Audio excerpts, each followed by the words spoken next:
Hello everyone, আশা করি সকলে অনেক ভালো আছেন। ভিভো এবং আইকিউর অফিসিয়াল পেজ থেকে জানা গেছে যে ফান্টাস ওএস 16-এর পরিবর্তে আসতে চলেছে অরিজিন ওএস 6।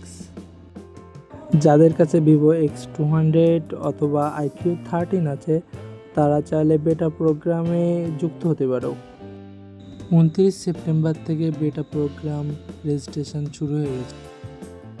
ভিভো এবং আইকিউ ইউজার যারা এতদিন ফান্টাস ওএস ইউজ করেছেন তাদের কাছে অরিজিন ওএস হতে চলেছে বিশাল পরিবর্তন। অরিজিন ওএসে আছে এমন কিছু ফিচার যেগুলো আপনি ফান্টাস ওএসে কখনোই পাবেন না।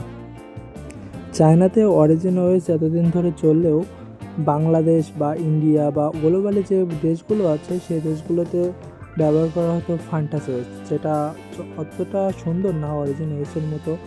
ফান্টাস ওএস 15 থেকে অরিজিন ওএস 6-এ পরিবর্তন করা হয়েছে control centre, lock screen, animation, app icon, আরও অনেক টুকিটাকি জিনিস অনেক সুন্দরভাবে রিডিজাইন করা হয়েছে।